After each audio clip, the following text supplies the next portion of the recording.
खाना शब्द बहुत निम्न श्रेणी का माना जाता है कि खाना खा रहे हैं। ये ब्रज की रीति में खाना कहीं पर नहीं मिलेगा। प्रेम कटारी, तो प्रेम कटारी से सब्जी को अमनिया किया जाता है। आप चाकू बोल लीजिए, चक्कू बोल लीजिए, या फिर आप एक प्रेम कटारी बोल लीजिए, बहुत अंतर आ जाता है उसमें। दोपहर के भोजन की नहीं पता है, कोई जना अगर बाहर निकला घर से काम के लिए तो सुबह कलेऊ कर जाओ, तो डिनर नहीं कही जाता है, यहाँ पे क्या कही जाती है? ब्यारू। तो श्री जी का ब्यारू प्रसाद मतलब रात का प्रसाद। इस तरह का अगर आप पानी पिएंगे तो निश्चित है कि कहीं ना कहीं पर आपका मन रुकेगा, भाव जो है वो बनेगा। और इवन आरओ का पानी तो इतना ज्यादा खतरनाक होता है कि जो आपके शरीर के अंदर मिनरल्स होते हैं वो उसको भी लेके निकल जाता है। कोई भी काम करें और अगर हमारा ध्यान केंद्रित ना हो तो वो काम जो है वो निष्फल जाता है। पर जहाँ पर अपने हम भोजन प्रसाद के अंदर प्रभु का स्मरण कर लेंगे, प्रभु का नाम जोड़ लेंगे, प्रभु को अर्पित कर देंगे, तो निश्चय ही हमारी आध्यात्मिक, मानसिक और शारीरिक शक्ति में बल, ओज जो है वो स्वतः ही बढ़ जाएगा वहाँ। इस कारण से थोड़ा सा इन सब चीज़ों के ऊपर विचार करना चाहिए कि कैसा पानी पीना चाहिए, किस तरह का पानी प्रसाद में लगाना चाहिए, ये चीज़ के ऊपर भी ध्यान देना चाहिए। श्री जी का जो भोग प्रसाद तैयार होता है उसका एक नाम है जो कि ब्रज में विदित हर कोई जो है उसको बोलता है, उसको कहा जाता है अमनिया। अमनिया का मतलब है कि जिस वस्तु में बनाने वाले का या फिर और किसी का मन ना लगा, अमनिया। क्योंकि वो वस्तु कुछ इस तत्व से बनाई जा रही है, भाव से बनाई जा रही है, जो कि श्री जी ही उसको आरोग्य दिए, तो उसमें हम लोगों का किसी का मन नहीं लगना चाहिए। अपने लिए बनाने वाले का भी यही मन रहना चाहिए कि वो श्री जी को जो है वो अर्पित करी जाएगी। और श्री जी को अर्पित करने का कारण क्या होता है कि अगर प्रभु को हम भोग लगा देते हैं तो आप ये समझिए कि वह प्रसाद अमृत तुल्य हो जाता है, और जिसके पास में जाएगा उसके मन को, चित्त को स्थिर करने के लिए वो एक तरह से दवाई रूप भी, वो स्वयं में प्रभु भी है। प्रसादम स्वामिन्य, प्रसाद को स्वामी का ही स्वरूप कहा है, तो इस कारण से इसको अमनिया कहा गया। खाना शब्द बहुत निम्न श्रेणी का माना जाता है कि खाना खा रहे हैं। ये ब्रज की रीति में खाना कहीं पर नहीं मिलेगा। ब्रज में आपको भोजन जरूर मिल जाएगा कहने के लिए, ब्रज में आपको प्रसाद जरूर हर जगह पर मिल जाएगा कहने के लिए, पर खाना नहीं मिलेगा। खाना जो है वो शब्द खराब माना जाता है यहाँ पर। खाना हुआ, इसी तरह से आप और समझिएगा कि प्रभु का जब प्रसाद बनाने के लिए हम लोग कोई सब्जियों को बनाते हैं, सब्जियों के छोटे छोटे टुकड़े करते हैं, तो उसको काटना नहीं कहा जाता है, उसको कहा जाता है अमनिया करना। काटते तो खराब चीजों को हैं। खराब चीज का मतलब आप लोग समझ रहे होंगे कि अभक्ष्य चीजें जो लोग खाते हैं उनको काटा जाता है। पर जो श्री जी की सेवा में जो शाक सब्जियां बनाई जाती हैं, उसको भी तैयार करने की विधि के लिए उसको भी जब हम लोग राम कटारी से बनाते हैं या फिर प्रेम कटारी से बनाते हैं। प्रेम कटारी का मतलब कि कहीं पर चाकू कहा जाता है, तो चाकू भी अभक्ष्य चीजों को काटने के लिए शब्द यूज किया गया। इसी तरह से उस चाकू के लिए भी हमने क्या नाम रखा है यहाँ पर? प्रेम कटारी। तो प्रेम कटारी से सब्जी को अमनिया किया जाता है। काटना का मतलब होता है किसी चीज को बिल्कुल समूल काट देना, बिल्कुल खत्म ही कर देना। पर भैया वो चीज हम कोई काट थोड़ी ना रहे हैं, वो तो हम प्रभु को अर्पित कर रहे हैं। तो अर्पित करने के लिए वहां पे शब्द लगाया अमनिया का, कि हमारा भैया इसमें मन नहीं लगा, ये तो सिर्फ श्री जी की सेवा के लिए ही हमने इसको अमनिया किया गया। तो ये कुछ ऐसे शब्द हैं जो कि ब्रज भाषा में जो रसिक प्रेमी जन हो गए वो अपने नित्य प्रति के व्यवहार में ये सारे शब्दों को कहते हैं। अमनिया करना, शाक सब्जियों को अमनिया श्री जी के लिए तैयार करना, कैसे तैयार करना, किस उपकरण की मदद से? प्रेम कटारी से करना तैयार। और कहीं ना कहीं ये शब्द जो है हमारे भाव की वृद्धि भी करते हैं। आप चाकू बोल लीजिए, चक्कू बोल लीजिए, या फिर आप एक प्रेम कटारी बोल लीजिए, बहुत अंतर आ जाता है उसमें। कि प्रेम कटारी से सखियां प्रेम से ही उन शाक सब्जियों को अमनिया कर रही हैं। तो अंतर जमीन आसमान का आ जाएगा।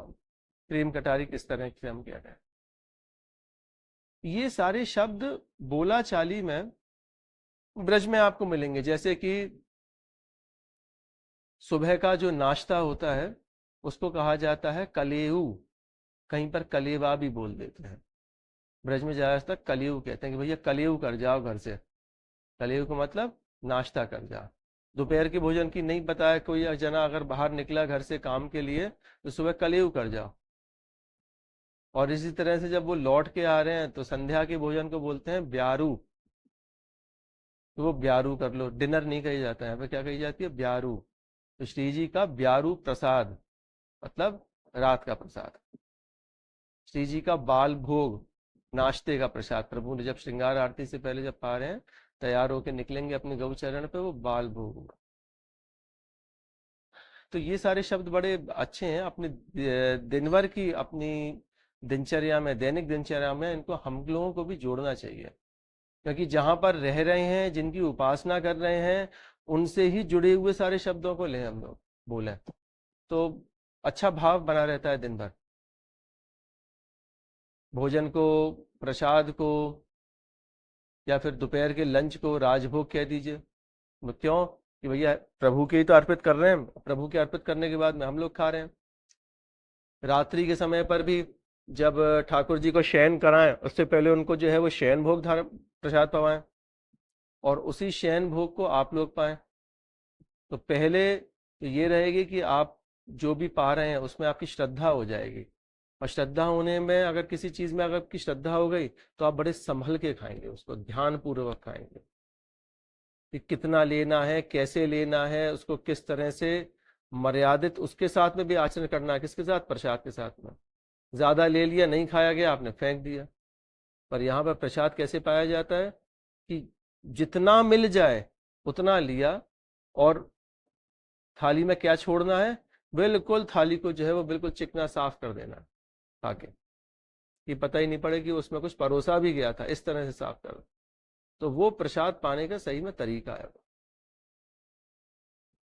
तो जहां पर हम प्रभु का प्रसाद जोड़ देते हैं अपने भोजन के साथ में, तो उसमें दिव्यता आ जाती है, उसमें श्रद्धा आ जाती है। और भोजन प्रसाद में अगर आप श्रद्धा रखोगे तो निश्चित है कि वो भोजन प्रसाद आपके शरीर में लगेगा, और शरीर में आपके मन और चित्त को स्थिर करते हुए आपकी आध्यात्मिक शक्ति तो बढ़ाएगा ही बढ़ाएगा, आपकी मानसिक शक्ति भी और आपकी शारीरिक शक्ति में भी वृद्धि करेगा।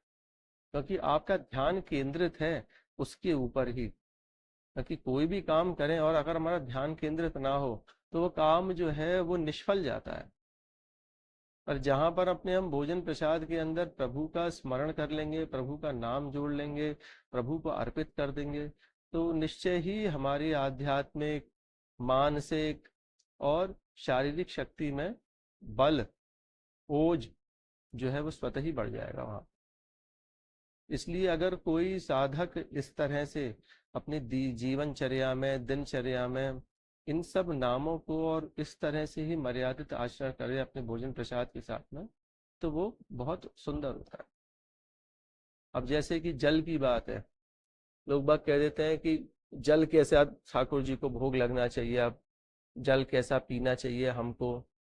तो जल के लिए भी कहते हैं कि जल हमेशा किस तरह से पिए, कि ताजा पानी पिए, रखा हुआ पानी नहीं पिए।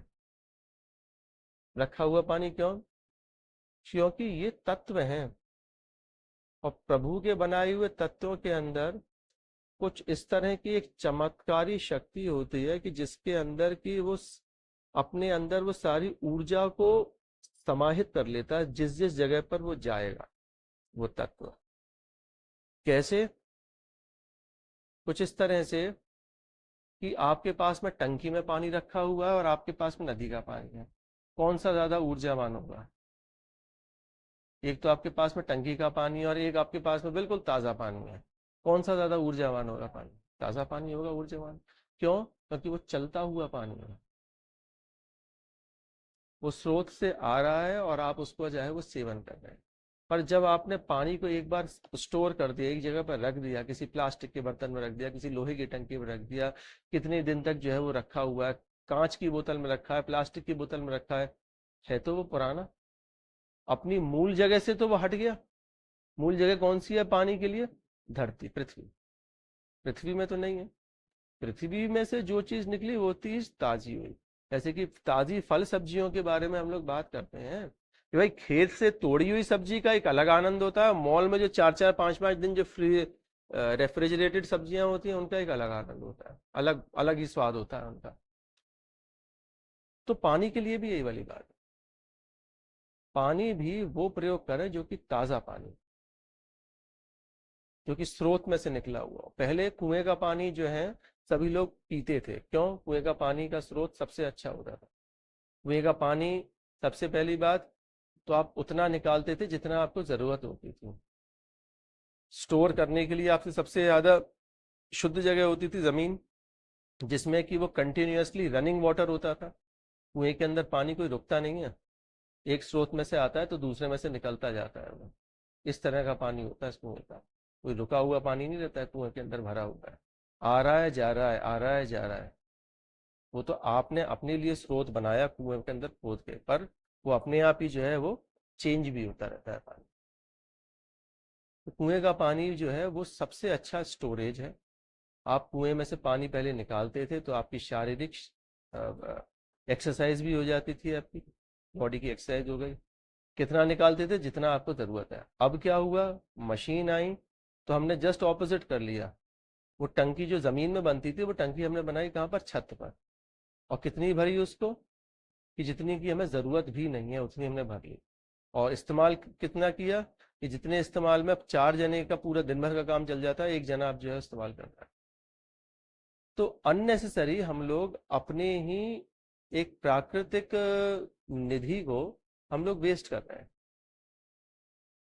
पर पानी के अंदर क्या था कि वो उसके अंदर याददाश्त रहती है। पानी के अंदर याददाश्त रहती है। तो ताज़ा पानी जो रहेगा वो तो फ्रेश है, वो आपके शरीर में जाएगा तो वो आपके शरीर को फ्रेश भी रखेगा, वो अपने जलीय तत्वों से आपको पोषित रखेगा। पर जो आपने स्टोरेज में पानी रखा हुआ है उसके अंदर जलीय तत्व जो होने चाहिए थे नेचुरल, वो कम हो चुके हैं। वो आपको पूर्ण रूप से जो है पोषित नहीं कर पाएगा।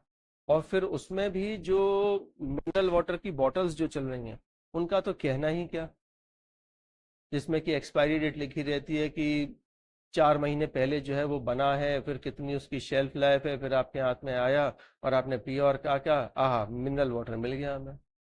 तो उसका क्या मतलब हुआ?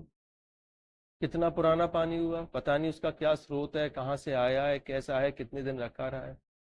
एक्सपायरी डेट भी लिखी रहती है उसके अंदर, बेस्ट बिफोर। तो पानी भी बड़ा संभल के पीना चाहिए कि कौन सा पानी पिया जाए। कि कोशिश ये करें कि पुराना जो तरीका है कि फ्रेश वाटर जो है उसका ही यूज़ करें। फ्रेश वाटर जो है अपने निकाला, छाना, साफ किया फिल्टर से और अपने घर में किसी टंकी में भर के रख लिया। जितना यूज़ करना है दिन भर का उतना आपने यूज़ किया, फिर दूसरे दिन दोबारा से भर लिया आपने। तो इस तरह का अगर आप पानी पिएंगे तो निश्चित है कि कहीं ना कहीं पर आपका मन रुकेगा, भाव जो है वो बनेगा। हर किसी को खेत से लाई हुई सब्जी जो है वो अच्छी लगती है, बाजारों की सब्जी या फिर मॉल में रखी हुई नहीं लगती है। क्यों? क्योंकि वो पुरानी भी हो सकती है। तो फ्रेश चीज की, ताजी चीज की कुछ बात ही अलग होती है। ठाकुर जी के मंदिर में भी इसी तरह से होता है, जितना भी ठाकुर जी का प्रसाद बनता है वो तुरंत तुरंत निकले हुए जमीन के पानी से, जो बोरिंग का पानी होता है उसी से बनता है। पहले कुएं थे तो कुएं के पानी से होता था, पर अब कुएं के वाटर लेवल्स यहाँ पे वृंदावन में काफी कम हो गए हैं, तो वो सारी चीजें नहीं हो पाती। इसलिए उसकी जगह पर बोरिंग जो सबमर्सिबल जो होती है उसके पानी को यूज करते हैं आज। टंकी के पानी का यूज नहीं होता, टंकी के पानी का यूज आज भी नहीं होता। हाँ ये है कि बर्तनों को साफ करने के लिए टंकी का पानी यूज कर सकते हैं, हाथ पैर धोने के लिए बाहर के वो आप यूज कर सकते हैं, पर भोजन में भी आपको कभी टंकी का पानी यूज नहीं करना चाहिए। जिसके यहाँ पे सबमर्स देखिए आरओ का पानी क्या रहता है कि सारे मिनरल्स उसमें से निकल जाते हैं। तो ऐसा भी कर सकते हो कि भैया आरओ के पानी में थोड़ा सा अपना सबमर्सिबल का पानी जो है वो मिला लें आप। वो भी क्या रहेगा कि जो मिनरल्स उसमें से चले गए हैं वो उनकी पूर्ति कर देगा। और इवन आरओ का पानी तो इतना ज़्यादा खतरनाक होता है कि जो आपके शरीर के अंदर मिनरल्स होते हैं वो उसको भी लेके निकल जाता है बाहर। क्योंकि वाटर के अंदर एक मिनरल्स का कंटेंट होना चाहिए, एक पीएच वैल्यू होनी चाहिए उसके अंदर, ठीक। पर अगर उसके अंदर वो नहीं है, पीएच वैल्यू मेंटेन कर रहा है, वो मिनरल्स नहीं है, तो वह आसपास से उन मिनरल्स को लेगा। जैसे कि आपने आरओ का पानी घड़े में डाल दीजिए तो दोबारा से उसके अंदर वो मिनरल्स जो भी मिट्टी में होगा वो अपने आप एक्सट्रैक्ट कर लेगा, रख लेगा। आरओ का पानी आप डायरेक्ट अपने शरीर में डालोगे तो शरीर के अंदर के जितने मिनरल्स होंगे उन सबको लेके जो है वो बाहर चला जाएगा। इस कारण से थोड़ा सा इन सब चीज़ों के ऊपर विचार करना चाहिए कि कैसा पानी पीना चाहिए, किस तरह का पानी प्रसाद में लगाना चाहिए, ये चीज़ के ऊपर भी ध्यान देना चाहिए।